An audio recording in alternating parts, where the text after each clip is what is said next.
ধরনের ডিসিশন আমাদের দুজনের জন্যই নেওয়া। তো সবার কাছে ডিফারেন্ট ডিফারেন্ট চিন্তা ভাবনা রয়েছে। এটা আমাদের very good morning to all of you. আশা করি সবাই খুব খুব ভালো আছো। তো চলো আজকে একটা নতুন ব্লগ শুরু করি। লাস্ট কয়েকদিন ধরে যেমনটা তোমরা দেখেছো ব্লগগুলো সব কোথাও না কোথাও আমি ঘুরতে গিয়েছিলাম, বাট যেহেতু আজকে ওয়ার্কিং ডের মধ্যে ব্লগ বানাচ্ছি, সো ঘুরতে যাওয়া পসিবল না। তো আজকে আমি আমাদের অফিস কালিগদের সঙ্গে আর আমার অফিস তোমাদেরকে দেখাবো। থাকো আমার সঙ্গে। এখন বাজছে সকাল 8:50। আমারকে অফিস পৌঁছতে হবে 9:30-র মধ্যে, তাই তাড়াতাড়ি ব্রেকফাস্ট করতে আমি জাস্ট ফ্রেশ হলাম। আজকে আমি সকাল থেকে গলাটা খুব ব্যথা করছে, তাই খুব লেটে উঠলাম, তাই অনেকটা দেরি হয়ে গেল। তো চলো আজকে ব্রেকফাস্টটা করে নিই, তারপর যেতে যেতে তোমাদের সঙ্গে কথা হচ্ছে। ফাইনালি আমি ব্রেকফাস্টটা নিয়ে আসলাম। অলরেডি 8:55 হয়ে গেছে, ভীষণ তাড়াতাড়ি হয়েছে। আজকে আমার ব্রেকফাস্ট মেনু ডোসা আর চাটনি। ডোসা তো মোরলে সবার ভালো লাগে, বাঙালি কি সাউথ ইন্ডিয়ান কোনো ব্যাপার নেই। তো এখানকার ব্রেকফাস্ট মোটামুটি আমার ঠিকই লাগে, কিন্তু লাঞ্চ বা ডিনার একটু অন্য ধরনের, বাট তাও অ্যাডজাস্ট করতে হচ্ছে। তাড়াতাড়ি ব্রেকফাস্টটা কমপ্লিট করি, বিকজ অলরেডি 9টা আর আমাকে এক্ষুনি বেরোতে হবে। ফাইনালি আমি রেডি হয়ে গেছি, এখন বাজছে 9:15। এবার জলদি জলদি বেরিয়ে যাবো। এখান থেকে ব্যাগটা নিলাম ফার্স্ট। আজকে অনেকটা লেট হয়ে গেল। আমাকে এখান থেকেই হেঁটে যেতে হবে প্রায় 7-8 মিনিট, আগের যেমনটা ব্লগে দেখিয়েছো তোমরা। তো চলো থাকো আমার সঙ্গে, জলদি জলদি বেরিয়ে পড়ি। ও শিট, মাস্ক কোথায়? জাস্ট বেরিয়ে গেছি, 9:20 হয়ে গেছে। চলো দেখো আজকে আমাদের অফিস।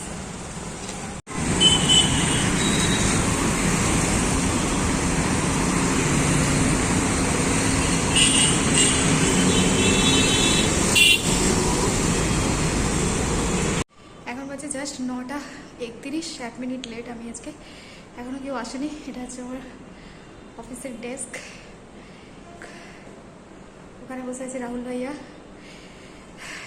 মোটামুটি 9:15-র মধ্যে চলে আসে। সবাই আসুক, তারপর আমি সবাইকে তোমাদের সঙ্গে ইন্ট্রোডিউস করাচ্ছি।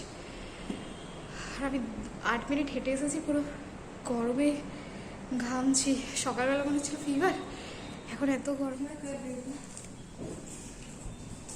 She's filming you.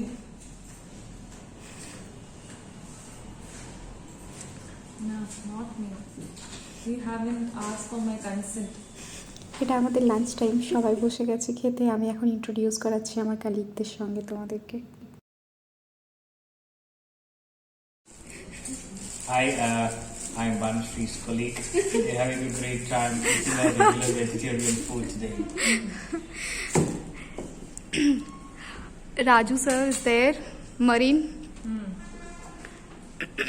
and Shaujinia. Marine का तो रहेगा सर, ये तो background तो She will speak after having lunch, na? Yeah. After putting makeup জলদি on her জলদি লাঞ্চ face. কমপ্লিট করে আবার অফিসের কাজ করতে হবে। তো চলো এখন আপাতত বাই।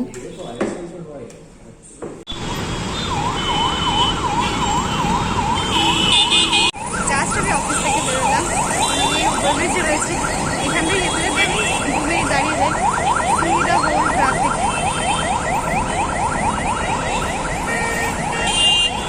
চলে এসেছি ডিনার করতে। উত্তরপ্রদেশে আমি রুম নিয়েছি। রুম নিলেও সেভাবে এখনও সেটেল হয়নি, কারণ আমার সব জিনিসপত্র এখনও দুর্গাপুরে আছে। তো আমি এই রোববার বাড়ি যাব। বাড়ি গিয়ে দুর্গাপুর থেকে সব কিছু নিয়ে আসবো এখানে। দুর্গাপুর থেকে আমি ট্রান্সপোর্ট করে এখানে নিয়ে চলে আসবো। এখন তার জন্য আমাকে এখানে একটা বাইরে হোটেলে খেতে আসতে হয়, জাস্ট রুম থেকে 2 কিলোমিটার দূরে হবে। এখানে ননভেজ ততটা ভালো নয়। ননভেজ ওই একজন কলিগ আছে, কলিগের বাড়িতে গিয়ে একবার ননভেজ খেয়েছিলাম, বাট এখানে সেভাবে ননভেজ অত কিছু ভালো লাগছে না। তার জন্য এখানে ভেজই খেতে আসি। আর আমার জাস্ট পেছনেই ধাবা দুটো, ধাবা বলতে রাস্তার ধারেই আছে। তো এখানে আমি মেনলি ডিনার করি। এখানে ডিনার খুব সুন্দর দেয়, মোটামুটি 70 টাকায় রুটি, ভাত, 2 রকমের সবজি, ডাল। তার জন্য এখানটা খেতে আসতে খুব ভালো লাগে। আর এখানে আমি সচরাচর ডিনার করি। ওকে চলো ডিনারের মেনু আজকে দেখা যায় কি হয়। জাস্ট এখানে ডিনার করি আমি, এই হোটেলটাতে নয় এটাতে কিছু না কিছু থাকেই স্পেশাল কিছু। ভাইয়া এক দিয়ে দিচ্ছি, এক থালি। তো এখানে মোটামুটি খেতে আসি, দেখতেই পাচ্ছ। এখানটা জাস্ট এটা হাই রোড। জায়গাটা ভালো, প্রথমের দিকে একটু খারাপ লাগছিল, একদমই মন পোষাচ্ছিল না। যা হয় দুর্গাপুর থেকে বেঙ্গলি তো ইউপিতে এসে মানানোটা খুবই তো এখন যথারীতি ভালো লাগছে খুব। হোম ডেলিভারি নিতাম, হোম ডেলিভারিও ওই 70 টাকার মতো নিত, বাট হোম ডেলিভারি খাওয়ার তো ভালো লাগতো না। দিনে দুপুর সকালে ওই কলিগের বাড়িতে একটা আছে, ওইখানে খেয়ে নিই। আর কলিগও তার ওয়াইফকে নিয়ে আসেনি, তার জন্য সে খেয়ে নেয়, আর আমি অলরেডি তার সাথে গিয়ে খেয়ে নিই। আর রাত্রে এখানে খাওয়াটা এনজয় করি বেশ। ওকে চলো খেয়ে নিই আর দেখাই কী খাবার দিয়েছে আজকে। আমার খাবার এসে গেছে, দেখতে পাচ্ছ, একটা সবজি, কাবলি ছোলা আলুর তরকারি, ডাল, স্যালাড, আচার, রুটি। খাওয়াটা খুব এনজয় এখানে। আবার এরপর আবার তুমি সবজিও নিতে পারো, ভাতও নিতে পারো। ভাত নিলে আই থিঙ্ক 60 না 70 নেই, আমি রুটি সব দিন খাই। এর সাথে আরও 2টো রুটি দেবে, আর একটা রুটি আমি এক্সট্রা নিই, 5টা রুটি নিই। তো ওই 50 টাকার মধ্যে হয়ে যায় খাবার, এবং খাবারটা যথেষ্ট ভালো। এটাই আমার ডিনার, যা সেখান থেকে খাওয়া দাওয়া করবো, রুমে ফিরে যাবো, ব্যাস ঘুম। আমি আবার সেই একই ব্যাকগ্রাউন্ডে দাঁড়িয়েছি, বুঝতেই পারছো। আমি রুমে ফিরে গেছি যেমনটা তোমরা দেখলে। তো তারপর থেকে এসে সবাইকে বাড়িতে কল করলাম, তন্ময়ের সঙ্গে কথা হলো। তারপর আমি একটু রেস্ট নিচ্ছিলাম সারাদিন। আজকে আমার শরীরটা খুব একটা ভালোও নেই, ঠান্ডা লাগার জন্য গলায় খুব ব্যথা করছে। যাই হোক, তো আমি একটু শুয়ে গেছিলাম। তো এখন বাজে অলমোস্ট 9টা। তো ডিনার করতে হবে। ডিনারে তো কী আছে সেটা তোমাদেরকে দেখাবো। আমি ঠিক অ্যাকচুয়ালি জানি না আজকে মেনু কী আছে। ডিনারের জন্য অ্যাকচুয়ালি আমাদেরকে নিচে থেকে কালেক্ট করতে হবে। তো চলো আগে ঝটপট ডিনারটা নিয়ে আসি।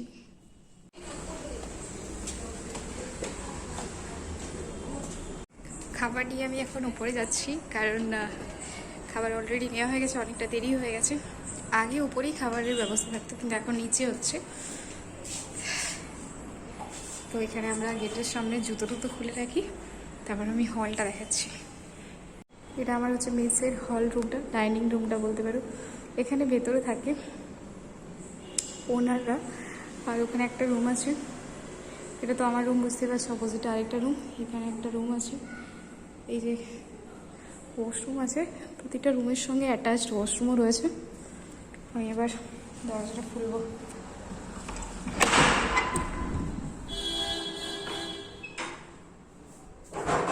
তো যেমনটা দেখলে খাবার নিয়ে চলে আসলাম। আর যেহেতু ওপরে একটা করে শেড আছে না, তো মনে হয় সারাদিন যেন আমি ট্রেনের মধ্যে থাকি। ট্রেনের মধ্যে একটা ভাইব আছে এই বেডটাতে বসে। আর আমার বেডের ওপর বসেই খেতে হবে, কারণ নিচেটা অতটা ঠিকভাবে ক্লিন তো প্রতিদিন করে, বাট তাও এদিক ওদিক চলা আছে, তাই নিচে মেঝেতে বসা পছন্দ করি না। আর যেহেতু মেস বা হোস্টেল, তো আমি যদি রুমটাতে একাই থাকি, কিন্তু আরেকটা বেড আছে, ওটা আমি ইউজ করতে পারি, বাট এখানে বেডের ওপর বসেই খেয়ে নিই। তো দেখো আজকে কি মেনু রয়েছে। See menu, this is potato fry, সব থেকে ছোটো ছোটো করে কাটা, আলু ভাজা, তার সঙ্গে সঙ্গে সম্বার আর রাইস। আমার খাবার ছিল না, আর আমার এমনি তো গলাটাই খুব ব্যথা করছে, সেই জন্য আমি আজকে সম্বার দিয়েই ভাত খাবো। বাস, এটাই আমার ডিনার। এমনিতেও আমাদের এখানে যেরকম বেডের ওপর খাওয়াটা একদমই বাড়ির থেকে অ্যালাউই করবে না, ঠিক আছে, বাট স্টিল এখানে করতে হবে, বিকজ একটা বেড, এবং বেডটাই আমাদের কাছে পুরো সব কিছু। মেস বা হস্টেলে সবাই সেটা জানে। আর সব থেকে বড় ব্যাপার হচ্ছে এখানে থ্রু আউট দ্য ডে, এমনিতে আমি ব্লগ খুব একটা বানাচ্ছি না, বিকজ সারাটা দিন তো সেরকম কিছু করার থাকে না। সকালে অফিসে তো অবভিয়াসলি ব্লগ বানানো পসিবল নয়, প্রচুর কাজ থাকে। তো সেটা কমপ্লিট করে সন্ধ্যাবেলা আসার পরে সবাইকে একবার করে ফোন করে নেওয়া, তারপর একটু রেস্ট নেওয়া, তারপর নিজের কিছু কাজ থাকলে সেটা করা বা একটু স্টাডি করা। এটাই হচ্ছে বেসিক্যালি আমার through out the days routine চলে। আর বাকি যে সমস্ত দিনগুলোতে ছুটি পাই, যেমন ওভার দ্য উইকেন্ড, তো সারা সপ্তাহের কাজের পরে এরকম সবাই এক্সপেক্ট করো, যেমনটা জানোই যে কখন আসবে উইকেন্ড। তো উইকেন্ডটা মোস্টলি আমি ঘুমিয়ে কাটাই, বা কিছু টুকটাক কাজ থাকলে সেটা করি, বা এরকম হয় সবসময় অনেক সময় যে একদিন আধদিন তো বাইরে বেরোই, সেটা দেখতেই পাচ্ছি। কিন্তু এখানে খুব একটা বেশি আমার ফ্রেন্ডও এখনো হয়নি। আর আমার যে দুজন লেডিস কলিগ আছে আমার অফিসে, তারাও অনেকটা দূরে থাকে, তো কারোর সঙ্গে আউটিংয়ে বেরোনো সম্ভব নয়। তাই জন্য একা একা আর কত ঘুরবো। কিছু কিছু লোকেশন আমি ভিজিট করছি, যেগুলো তোমাদের ভালো লাগবে আশা করি, বা যারা হায়দ্রাবাদ ভিজিট করতে আসছো, প্ল্যান করছো ট্যুরের জন্য, তো সেই জন্য তোমরা এই সমস্ত ভিডিওগুলো আগে থেকে দেখতে পারো। বা যারা আসতে পারছো না কিন্তু জায়গাগুলোকে দেখতে চাও, তাদের জন্য আমি ডিটেলসে ব্লগ বানাচ্ছি।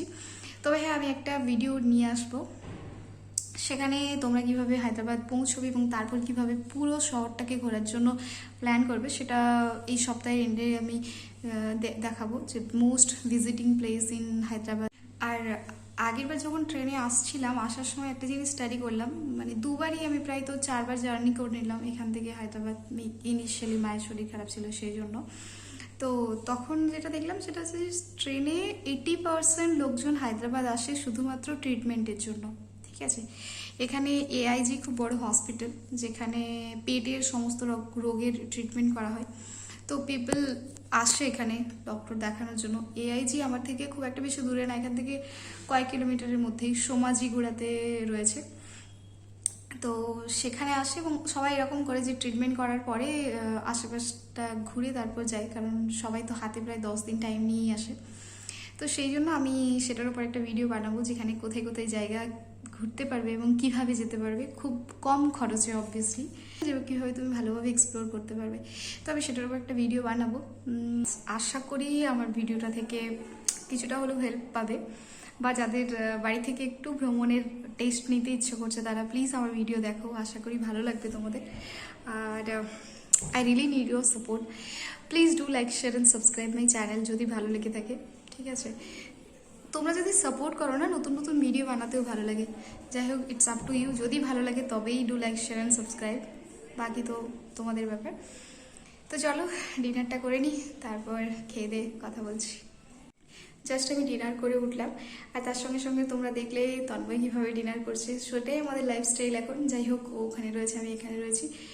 There is nothing to be sad. কিছু জন আমাকে মেসেজ করছে, ও তোরা দুজনে কী করে আলাদা আলাদা আছিস। ইটস সামথিং আমাদেরকে ফোকাস করতে হবে নিজেদের কেরিয়ারের ওপর, বিকজ কিছু পেতে গেলে কিছু তো স্যাক্রিফাইস তোমাদেরকে করতেই হবে। তো সেটাই, বিকজ এখন যদি আমি বলতাম যে বিয়ে করে নিয়ে বাড়িতে বসে থাকবো, তাহলে হয়তো লাইফস্টাইলটা অন্য ধরনের হতো। বাট বারবার আমার মনে হয় থ্রু আউট দ্য লাইফ, এত পড়াশুনো করার পর যদি তুমি if you are not doing anything, বাড়িতে বসে আছো, তাহলে তো সেটা ওয়েস্টেজ অফ টাইম, সেটা আমার জন্য মনে হয়। তাই এই ধরনের ডিসিশন আমাদের দুজনের জন্যই নেওয়া।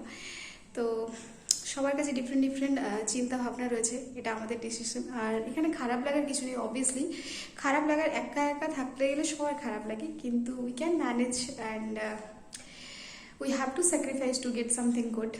তো এটাই আমাদের লাইফস্টাইল। সবাই খুব খুব ভালো থেকেও, দেখা হবে আবার নতুন একটা ভিডিওতে, নতুন কোনো টপিক নেই। ততক্ষণের জন্য সবাই সুস্থ থেকেও, ভালো থেকেও, সঙ্গে সঙ্গে যথাযথ প্রিকশন নিও, কারণ আবার কোভিড কেসেস রাইজিং হচ্ছে every day, every state. Even কলকাতাতেও দেখলাম আজকে কেসেস অনেকগুলোই বেড়েছে, 700 মোর দেন 700 বলছে।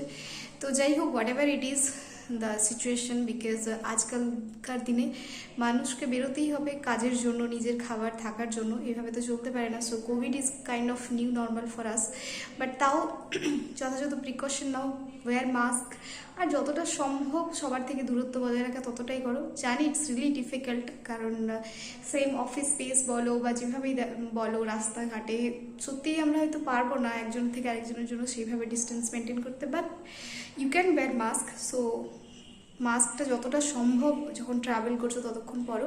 সবাই ভালো থেকো, সুস্থ থেকো, দেখা হবে আবার নতুন ব্লগ নিয়ে। ততক্ষণের জন্য বাই, টেক কেয়ার।